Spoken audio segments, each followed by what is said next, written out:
खरं तर विषय आहे मुंबईचा पंचशील नगर या ठिकाणी SRH ची योजना 2009 पासून सुरू होती आणि त्या SRH योजनेमध्ये जे डेव्हलपर आहेत हे डेव्हलपर बिहारचे खासदार आहेत देवेश चंद्र ठाकूर म्हणून। 2019 साली त्या पुनर्वसन इमारतीचं ज्यावेळेस काम सुरू होतं, संरक्षण जाळी न लावल्यामुळं त्या पुनर्वसन इमारतीच्या खाली दगड पडला, सिमेंटचा ठोकळा पडला आणि त्या दगडामध्ये त्या अपघातामध्ये तिकडची स्थानिक जी मुलगी आहे प्रतिभा शिंगारे, त्या मुलीच्या डोक्यात दगड पडून त्या मुलीचा त्याच ठिकाणी जीव गेला। अक्षरशः मनाला हादरणारी गोष्ट आहे। 2019 साली ही घटना घडली। पोलिसांनी FIR दाखल केला। पोलीस कुठले? स्थानिक टिळकनगर पोलीस स्टेशन। स्थानिक टिळकनगर पोलीस स्टेशनने सुरुवातीला अज्ञात इसम, आरोपीचं नाव अज्ञात इसम म्हणून टाकलं आणि FIR दाखल केली। त्यानंतर रहिवाशांनी मोठा त्या ठिकाणी त्यांचा आक्रोश पोलीस स्टेशन मध्ये नेला, आंदोलनं झाली आणि त्या लोकांच्या जनरेट्यामुळे पोलिसांना या बिल्डरवरती FIR दाखल करावी लागली। पोलिसांनी ज्यावेळेस FIR दाखल केली त्यावेळेस 3 आरोपी त्या ठिकाणी त्यांची नावं घेतली। पहिला आरोपी जतीन अरविंद मेहता, दुसरा आरोपी चेतन भानुशाली आणि तिसरा आरोपी देवेश चंद्र ठाकूर। हे तिन्ही बिल्डर आहेत। या बिल्डरच्या हेतू पुरस्सर हलगर्जीपणामुळे पुनर्वसन इमारतीमध्ये संरक्षित ज्या जाळ्या आहेत त्या जाळ्या न लावल्यामुळं, त्यांच्या नाकर्तेपणामुळं, त्यांच्या बेजबाबदार वृत्तीमुळं त्या मुलीच्या डोक्यात दगड पडून ती मुलगी त्या ठिकाणी वारली 2019 ला। या 3 डेव्हलपरला आरोपी केल्यानंतर पोलिसांनी केवळ एका डेव्हलपरच्या विरोधामध्ये चार्जशीट दाखल केली आणि ते म्हणजे जतीन मेहता। मग या 2 जे बिल्डर आहेत, या 2 बिल्डरवरती चार्जशीट दाखल का नाही केली? तर एक बिल्डर चेतन भानुशाली हे भाजपचे नेते आहेत गुजरातचे, आणि दुसरे देवेश चंद्र ठाकूर आरोपी नंबर 3 देवेश चंद्र ठाकूर हे बिहारचे विद्यमान खासदार आहेत आणि जनता दल युनायटेड पक्षाचे नेते आहेत।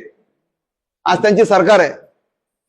अक्षरशः हे दोघही किंवा तिघही त्या मुलीच्या नातेवाईकांना भेट देण्यासाठी सुद्धा आले नाही ना। त्या मुलीच्या कुटुंबाला सांत्वन करायसाठी आले ना, तिला भेट द्यायसाठी आले। अक्षरशः दोघं फरार झाले। पोलिसांनी केवळ एकाच डेव्हलपरच्या विरोधामध्ये चार्जशीट दाखल केली। आम्ही हा आक्षेप पोलिसांकडे नोंदवला, परंतु पोलिसांनी याचं गांभीर्य घेतलं नाही। यानंतर आम्ही एक लेटर प्रत्येक पोलीस स्टेशनच्या कमिशनरला आम्ही दिलं का हा 2 पद्धतीचा न्याय कसा काय? म्हणजे सामान्य नागरिकाला वेगळा कायदा आणि बिल्डरांना वेगळा कायदा का? माझ्याकडे चार्जशीटची कॉपी आहे। चार्जशीट आम्ही त्या ठिकाणी न्यायालयामधून काढली। न्यायालयाने आम्हाला चार्जशीटची कॉपी दिली। या चार्जशीटच्या कॉपीमध्ये आरोपी नंबर 1 पोलिसांनी नमूद केलंय। आरोपी नंबर 1 आहे ज्याला अटक केली, ज्यांनी बेल घेतली, जो बेलवरती आहे त्याच्यावरती चार्जशीटचा गुन्हा दाखल आहे। आरोपी नंबर 2 चेतन भानुशाली, ज्याला अटक केली नाही, ज्याच्यावरती चार्जशीट नाही, ज्याला चौकशीसाठी बोलवलं नाही, ज्याला साधी पोलिसांनी नोटीस सुद्धा पाठवली नाही। का बरं? राजकीय वरदहस्त. आरोपी नंबर 3 बिहारचा खासदार देवेचंद्र ठाकूर. चार्जशीट मध्ये नाव नाही, चार्जशीट मध्ये नाव आहे. या खासदाराला, या बिल्डरला पोलिसांनी नोटीस पाठवली नाही, ह्याच्याकडून बेल घेतला नाही, यांनी पण बेल घेतली नाही, जामीन घेतला नाही, पोलिसांनी याला नोटीस पाठवली नाही आणि चार्जशीट दाखल झाली नाहीये. अशा पद्धतीने पोलिसांची हा दुहेरी कायदा, ही दुहेरी भूमिका या मुंबईमध्ये आम्हाला या ठिकाणी दिसते. बांधवांनो, विषय असा आहे की आपण सातत्याने बघतोय की पोलिसांची जी या ठिकाणी अॅट्रॉसिटी चालू आहे, ह्याला आम्ही अॅट्रॉसिटी म्हणतो, ह्याला आम्ही अन्याय म्हणतोय. आम्ही कुठपर्यंत शांत बसायचं?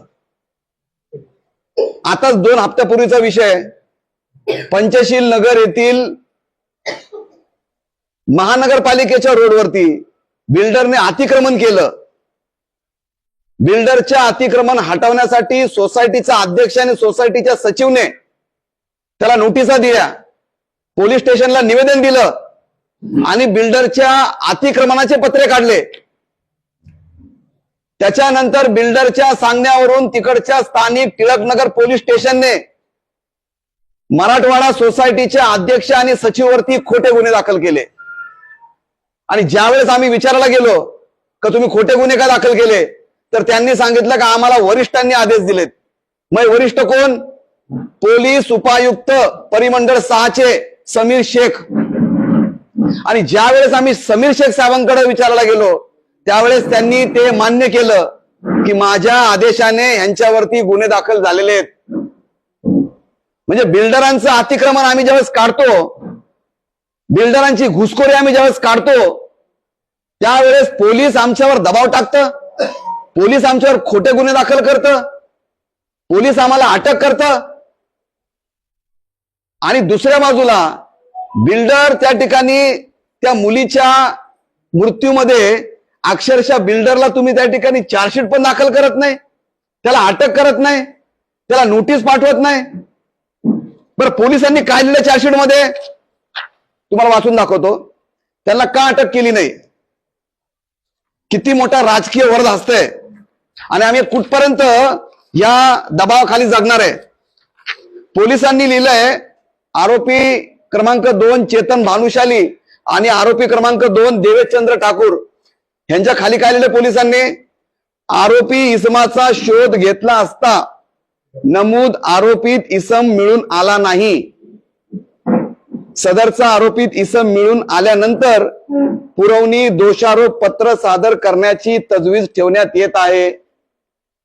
म्हणजे पोलिसांना असं म्हणायचं टिळकनगर पोलीस स्टेशनला की हे जे 2 आरोपी आहेत, जो खासदार आहे बिहारचा आणि दुसरा भाजपचा जो नेता आहे, हे 2 आरोपी मिळून आलेले नाहीत. मला सांगा, या माणसाला कोण ओळखत नाही? बिहारचा खासदार येतो. बरं, हा खासदार इकडच्या पोलीस कमिशनरला भेटायला येतो. हा खासदार डीसीपी झोन 6च्या आयुक्तांना भेटायला येतो.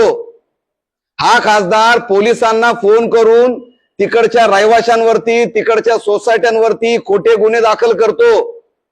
तरी हा खासदार, हा बिल्डर, हा आरोपी पोलिसांना मात्र मिळून येत नाही. किती मोठी शोकांतिका आहे. आणि या दबावाखाली, या दडपणाखाली आम्ही कुठपर्यंत जगायचं? याला काय मर्यादा आहे? बरं, कुठला गुन्हा दाखल केला यांच्यावरती? सोसायटीच्या अध्यक्षावरती ट्रेसपासचा गुन्हा दाखल झालाय.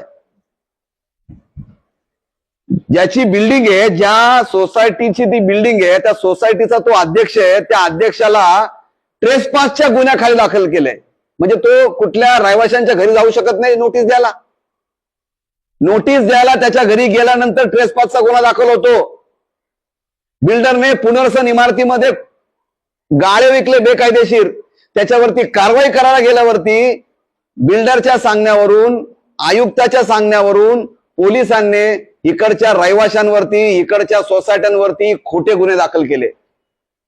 अक्षरशः हा 2 पद्धतीचा जो न्याय, या न्यायाला कुठंतरी आम्हाला संपवणं गरजेचं आहे. नाही तर आमचा मराठी माणूस आमचा भूमिपुत्र या भूमीमध्ये अक्षरशः औषधाला सुद्धा उरणार नाही. आमचा विरोधी कोण आहे?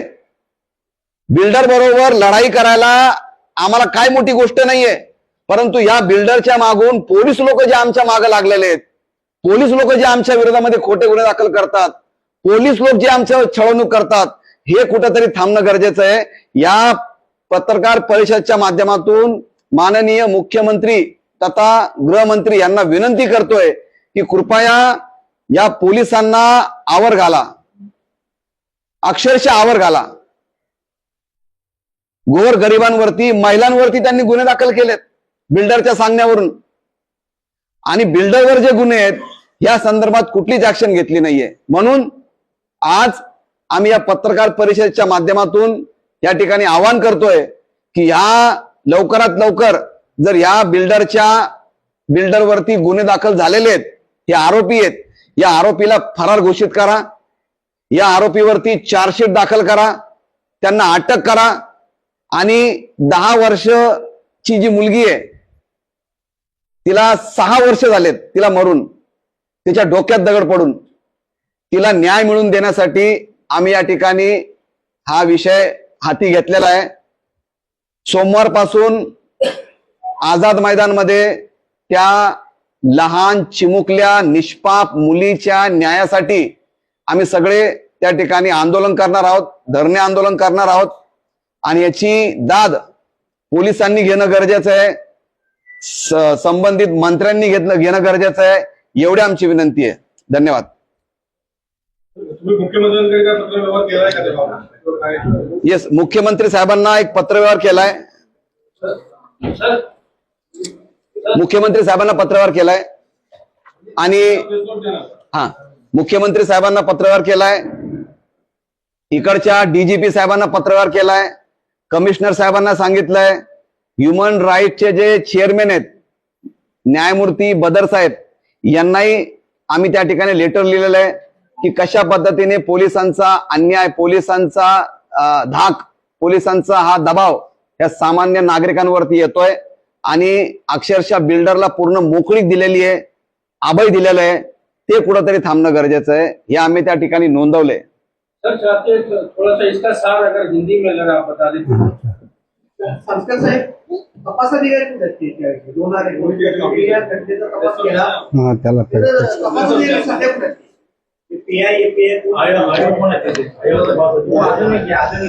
तपास अधिकारी एफआयआर दाखल झाले, तुम्हाला दाखवतो.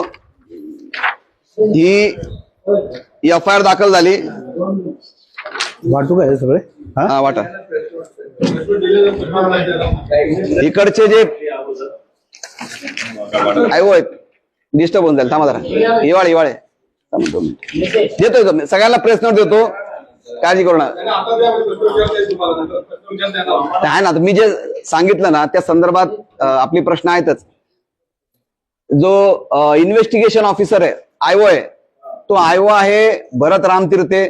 2019ला त्यांनी एफआयआर दाखल केली. एफआयआर दाखल झाली अज्ञात इस्मांच्या नावावरती, बिल्डरच्या दबावाखाली. ज्यावेळेस आंदोलन झालं त्यानंतर मग त्यांची नावं आली. आमचं एवढंच म्हणणं आहे की जो न्याय आम्हाला तुम्ही वापरता, जो न्याय तुम्ही सामान्य लोकांना वापरता, तोच सामान्य न्याय तुम्ही त्या ठिकाणी बिल्डरांच्या विरोधात का वापरत नाही? आम्हाला भारतीय संविधानामध्ये आर्टिकल 14 काय सांगतंय? Equality before law and equal protection of law. कायदा सर्वांना समान आहे. मग इथं समान कायदा दिसतोय का आम्हाला? म्हणजे संविधान समान कायद्याची हमी घेत आहे, समान न्यायाची हमी घेत आहे, परंतु पोलीस हे फक्त बिल्डरच्या संरक्षणाची हमी घेत आहे. कुठंतरी हा दुजोभाव, कुठंतरी हे मतभेद हे थांबणं खूप गरजेचं आहे. इमारतीची परिस्थिती अशी आहे की अजूनही ती इमारत त्या ठिकाणी अर्धवट बांधलेली, अर्धवट खुली आहे. 200 पेक्षा जास्त माणसं अजूनही आपल्या घराच्या प्रतीक्षेमध्ये बाहेर आहेत. 550 लोकांना त्या ठिकाणी घरं दिलेली आहेत. अर्ध्यापेक्षा जास्त घरं गळतायत त्या ठिकाणी. एवढं हाल करून ठेवलंय की या बिहारच्या खासदाराने पंचशील नगर मधल्या कुटुंबच त्या ठिकाणी उद्ध्वस्त करून ठेवलंय. अक्षरशः कुटुंब उद्ध्वस्त करून ठेवलंय. म्हणजे आम्हाला उद्ध्वस्त करायला बिहारचा माणूस मुंबईमध्ये येतो आणि आमचं परिवार, आमचं कुटुंब या एसआरएच्या नावाखाली उद्ध्वस्त करतं. आणि ज्या वेळेस आम्ही याची दाद मागतो, प्रशासनाला दाद मागतो, ज्यावेळेस आम्ही याची पोलिसांना दाद मागतो, त्यावेळेस आम्हाला याची दाद मिळत नाही. हा कुठला न्याय? याची तक्रार स्थानिक खासदार, आमदार किंवा नगरसेवक यांना कोणी केली होती? अक्षरशः स्थानिक आमदार, खासदार, नगरसेवक काहीच कामाचे नाहीत. मला ऑन रेकॉर्ड सांगावं लागतं, स्थानिक खासदारांना आम्ही हा विषय दिलाय. स्थानिक खासदार वर्षा गायकवाड मॅडम आहे, त्यांना इकडची परिस्थिती माहिती आहे. स्थानिक आमदार मंगेश कुडाळकर साहेब आहेत. मंगेश कुडाळकर साहेब तिसऱ्यांदा आमदार आहेत. ज्यावेळेस हे प्रकरण झालं त्यावेळेस वर्षा गायकवाड मॅडम नव्हत्या. ज्या वेळेस हे प्रकरण झालं त्यावेळेस वर्षा गायकवाड खासदार नव्हत्या. त्यावेळेस खासदार पूनम महाजन मॅडम होत्या. त्यांना आम्ही वारंवार तक्रारी केल्या, परंतु त्यांनी याच्यावर कुठलीच गोष्ट घेतली नाही, कुठलीच गांभीर्य घेतलं नाही. आमदार साहेबांना हा विषय अक्षरशः खूप चांगला माहिती आहे, परंतु आमदार साहेब ह्या विषयावरती चकार शब्द बोलत नाही. नगरसेवक 2 टर्मचा नगरसेवक आहे सुषम सावंत, भाजपचे नगरसेवक तिकडं भिरकत पण नाही. म्हणजे तिन्ही पक्षाचे 3 लोकप्रतिनिधी आहेत, भाजपचे नगरसेवक आहेत, शिंदे गटाचे आमदार आहेत आणि आता काँग्रेसचे खासदार आहेत. अगोदर भाजपच्या खासदार होत्या. या तिन्ही लोकप्रतिनिधींनी त्या पंचशील नगर मधल्या लोकांना अक्षरशः ढुकून सुद्धा पाहिलं नाही. एवढा पंचशील नगरचा विषय म्हणजे तापला, एवढा पंचशीलच्या नगरमध्ये त्या ठिकाणी एवढं मोठं मृत्युमुखी ती मुलगी पडली, परंतु या लोकप्रतिनिधींनी अक्षरशः या गोष्टीचं गांभीर्य घेतलं नाही. आणि आज तिकडचा लढा या रहिवाशांनी आपल्या हातामध्ये घेतलाय, या महिलांनी आमच्या हातामध्ये घेतलाय. आज या ठिकाणी तुमच्या समोर महिला यासाठी आणल्यात की ह्या महिला त्या मुलीला न्याय मिळवून देण्यासाठी संघर्ष करतील. याच्या मागचं कारण काय असेल? स्थानिक लोक फक्त मागासवर्गीय आहे म्हणून त्यांनी लक्ष दिलं नाही असं मला वाटतं. बिलकुल आहे. आज तुम्ही त्या बिल्डिंग वरूनच बघाल, ज्या पद्धतीने एवढ्या निकृष्ट दर्जाची बिल्डिंग त्यांनी बांधली, स्वतःची सेलची इमारत बांधली, एकदम खूप खूप छान, म्हणजे चांगली बांधली. त्यात सगळ्या सुविधा आहेत, त्यात स्विमिंग पूल आहे आणि रहिवाशांची बिल्डिंग बांधली, एवढ्या निकृष्ट दर्जाची बांधली. याचं कारण काय? कारण तो खालच्या समाजातला माणूस आहे, त्यामुळं त्या ठिकाणी त्या समाजाला अशीच घरं बरोबर असतात. अशाच पद्धतीने कुठेतरी विचार करून, आणि जे आता मी यांच्या जातीवर जात नाही, परंतु हे सगळे ब्राह्मण लॉबी आहेत. देवेशचंद्र ठाकूर तिकडच्या ब्राह्मणांचं प्रतिनिधित्व करतात. अगोदर हे आमदार होते, आता हे खासदार झाले. अक्षरशः ही खूप मोठी शोकांतिका आहे की इकडचे नेते या गोष्टीचं गांभीर्य घेत नाही आणि तिकडच्या बिल्डरांना पूर्ण मोकळी देऊन ठेवलेली आहे. या मॅटरमध्ये तुम्ही सिपिन आणि पाठीवर बिलकुल. खरं म्हणजे त्यांचा आदेश काय झालं, आता जे 2 हप्त्यापूर्वीचे प्रकरण आहेत ह्यांच्यावरती 3 गुन्हे दाखल झालेत. सोसायटीचा अध्यक्ष आणि सोसायटीचा सचिव, या सोसायटीच्या अध्यक्ष आणि सचिव आणि त्यांचा वकील मी, आमच्यावरती बिल्डरच्या दबावाखाली उपायुक्त परिमंडळ 6चे समीर शेख यांच्या सांगण्यावरून टिळकनगर पोलीस स्टेशनने 3 खोटे गुन्हे दाखल केलेत 10 दिवसामध्ये. का? तर आम्हाला शांत बसवण्यासाठी. का? तर आमचं तोंड बंद करण्यासाठी, आमचा आवाज दाबण्यासाठी. परंतु आमचा आवाज दाबणार नाही म्हणून आम्ही आज ही पत्रकार परिषद घेतली का हा संघर्ष, हा लढा, हा न्यायाचा लढा आहे. आमच्यावरती किती तुम्ही खोटे केसेस दाखल करता आम्हाला ते पण बघायचंय. आमचा आवाज दाबण्याचा सातत्याने त्या ठिकाणी प्रयत्न होतोय. वरून आता ज्यावेळेस आम्ही भेटायला गेलो समीर शेख साहेबांना, अक्षरशः त्या माणसाकडे बोलायला शब्द नव्हते. त्यांना विचारलं एवढा मोठा कुठला दबाव आहे, आम्हाला सांगा. He was speechless. अक्षरशः उद्या या रहिवाशांना बिल्डरच्या सांगण्यावरून, आयुक्तांच्या म्हणण्यावरून पोलीस काय करतील सांगता येत नाही. आता असं आम्हाला वाटतंय की उद्या आम्हाला आमच्या जीवाला धोकाचा नाही, कारण ज्या पद्धतीने आम्ही एका खासदाराच्या विरोधात बोलतोय, पोलीस पावलं पावली आमच्यावर ज्या पद्धतीने खोटे गुन्हे दाखल करतात, या लढ्यानंतर आम्हाला सगळ्यात जास्त भीती पोलिसांची आहे. आम्हाला सगळ्यात जास्त भीती पोलिसांची. आता या आंदोलनामध्ये आपण लोकप्रतिनिधीवरती रोष व्यक्त करणार आहे. लोकप्रतिनिधी आम्ही त्यांना निवेदन देणार आहोत. लोकप्रतिनिधी आम्ही सांगणार आहोत की तुम्ही या लढ्यामध्ये सामील व्हा, आम्हाला सहकार्य करा. ते येतील किंवा त्यांची भूमिका काय असेल, परंतु आमचा हा लढा मागे पडणार नाही. हा लढा त्या ठिकाणी न्यायाच्या दिशेने जात राहील. आपणाला घेतलेली आहे प्रतिभा शिंगारे यांचे परत कुठे आहेत? हा, प्रतिभा शिंगारे ते राहून गेलं. प्रतिभा शिंगारे ही मुलगी स्थानिक मुलगी आहे. त्या मुलीला आई नाहीये, बाप होता. बापाच्या नावाने तक्रार आहे FIR मध्ये. छबू शिंगारे म्हणून बाप आहे तिचा, तोही वारला. आता फक्त तिचे जे 2 भावंड आहेत, त्या 2 भावंडांना आपण या ठिकाणी आणलंय. या रे पुढे, पुढे उभा राहा. या इकडं उभं राहा, इकडं तू इथं बरं. तुमच्या बाजूला हा काम. हे प्रतिभा शिंगारेचे 2 भावंड आहेत. इकडे या, तुम्ही सगळं तिकडं. जी मुलगी या ठिकाणी तिचा दगड पडून मृत्यू झाला, त्या मुलीचे जे 2 भाऊ आहेत, हे 2 भावांना आज मी या ठिकाणी तुमच्या सगळ्यांच्या समोर आणलंय. आज यांना आई वडील कोण नाहीये. वडील वारले, आई तर पहिलेच वारली होती. हे अनाथ मुलं आता कसं जगतील. त्यांची बहीण ही प्रतिभा शिंगारे, ती अक्षरशः यांचे एक आत्या पण आहे, या. करुणा खरात म्हणून. या पुढं.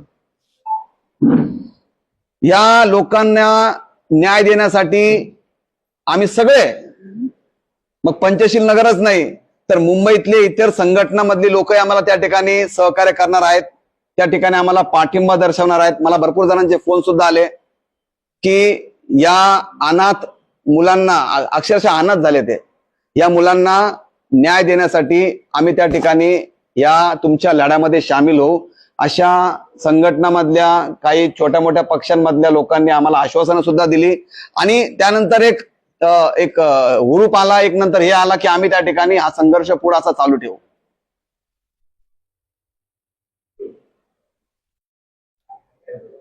तुम्हाला काय बोलायचं आहे? काय बोलता काय? 10 वर्ष झाली, पण जो दगडफोडीची मृत्यू पडली, तो दगड हल्ला करून आणि तिथे स्थानिक रोडवरची भूमिका असल्यामुळे तिथे फुटेज किंवा सीसीटीव्ही कॅमेऱ्याचे असं काय रिपोर्ट वगैरे काय मिळाले का तुम्हाला? पोलिसांनी तो दगड, जो दगड वरून खाली पडला, तो दगड पोलिसांनी ताब्यात घेतला. वरून कुठून पडला माहिती नाही. सीसीटीव्ही म्हणजे बिल्डिंग त्या ठिकाणी अर्धवट बनत होती. बिल्डरने त्या ठिकाणी सेफ्टी नेट्स लावल्या नव्हत्या आणि त्या सेफ्टी नेट्स न लावल्यामुळं तो दगड तिच्या डोक्यावर येऊन पडला एंट्री गेट असताना. आता बघा त्या ठिकाणी पूर्ण नेट्स लावलेत, म्हणजे सेलचं काम चालू आहे. आता संरक्षण जाळ्या लावलेल्या आहेत, परंतु रहिवाशांचं काम करताना संरक्षण जाळ्या लावल्या नव्हत्या. त्यावेळेस अक्षरशः सगळ्या मीडियाने, मी मीडियाचा धन्यवाद देईल, कारण 2019ला ज्यावेळेस ती मुलगी वारली त्यावेळेस सगळ्या मीडियाने याची दखल घेतली. सगळ्या मीडियाने,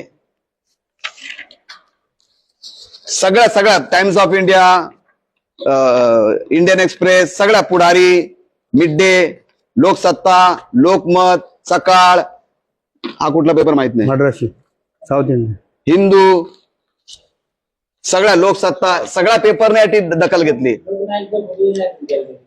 हा, तर मीडियाच्या,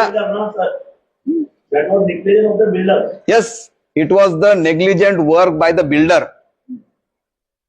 त्यांच्या हलगर्जीपणामुळं, त्यांच्या बेजबाबदार वृत्तीमुळं आज त्यांची वृत्ती बघा 6 वर्ष होऊन आली, परंतु त्या खासदारांनी अजूनपर्यंत त्या कुटुंबाला, त्या मृत कुटुंबाला किंवा त्यांचा जो भाव आहे त्यांना अजूनपर्यंत कुठली मदत नाही, कुठलं सांत्वन नाही, काहीच नाही. आणि पोलिसनी पण त्यांची जी ढील आहे ही कमजोर करून ठेवलेली आहे. आणि आमच्यावरती पोलिसांचा जास्त वचक त्या ठिकाणी सुरू झालेला आहे. आवाज दाबण्याचा प्रयत्न होतोय, तसा तो आवाज दबणार नाही. हा संघर्ष राहील.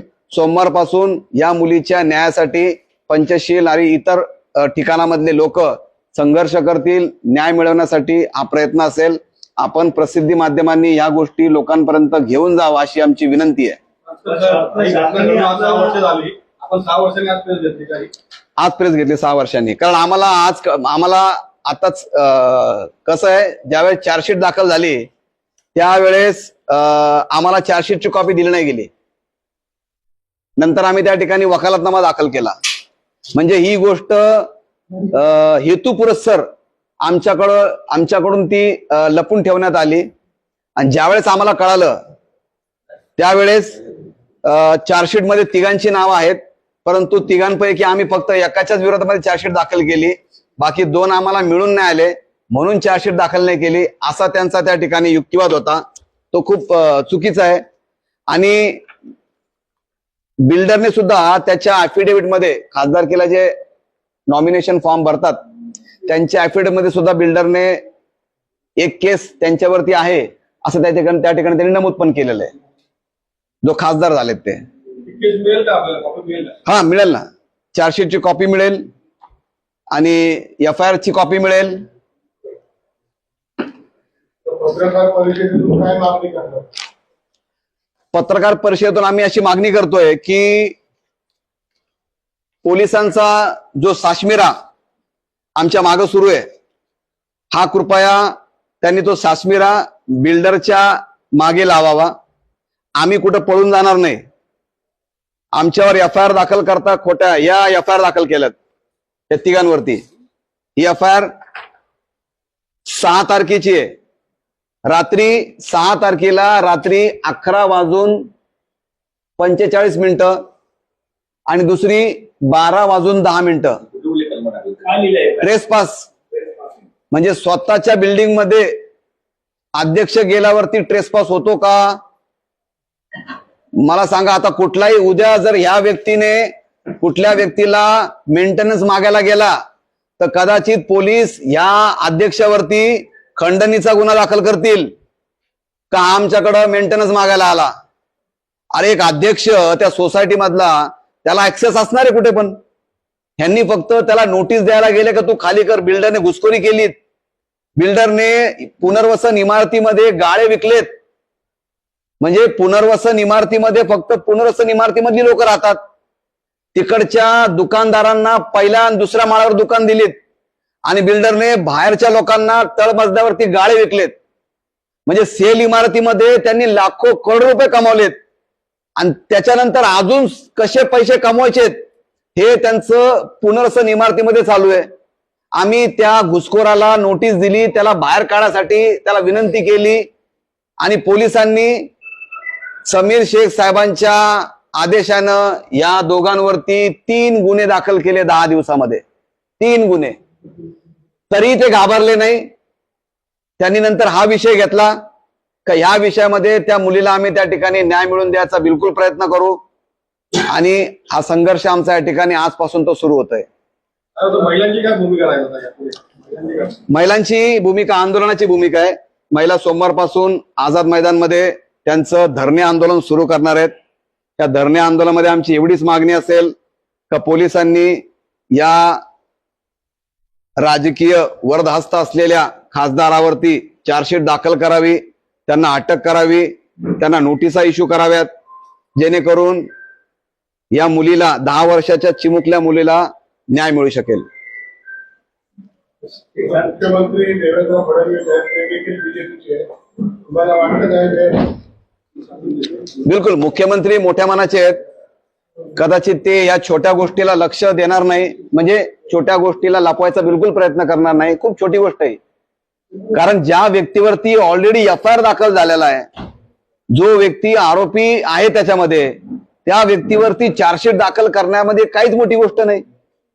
पोलीस का करत नाही? कारण पोलिसाचे हात, कदाचित पोलिसांवर दबाव असेल. पोलीस म्हणतात आम्हाला मिळून नाही आला, तो कमिशनरला भेटायला जातो, तो डीसीपीला भेटायला जातो, तो पोलीस स्टेशनला फोन करतो, मग पोलिसांना तो मिळून कसा काय नाही आला, हा मोठा प्रश्न आहे. अशी पुरावे तुमच्याकडे आहेत का भेटवून जातो असं म्हणतात? अहो साहेब, त्याच्या बोलण्यावरून ह्यांच्यावरती 3 गुन्हे दाखल झालेत खोटे. आमचा आरोप येतो, आमचा आरोप येतो, त्याने सांगावं आम्हाला.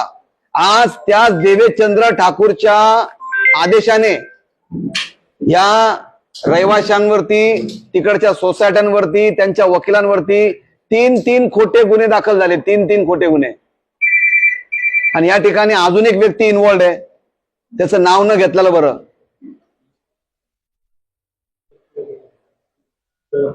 आव्हान गेलं तर आम्हाला कळणार कसं काय म्हणून. ते आपण नंतर त्या ठिकाणी सांगू, तो विषय, तो वेळ येईल ती, कारण त्याच्या संदर्भात आमच्याकडं काय माहिती झाली ते?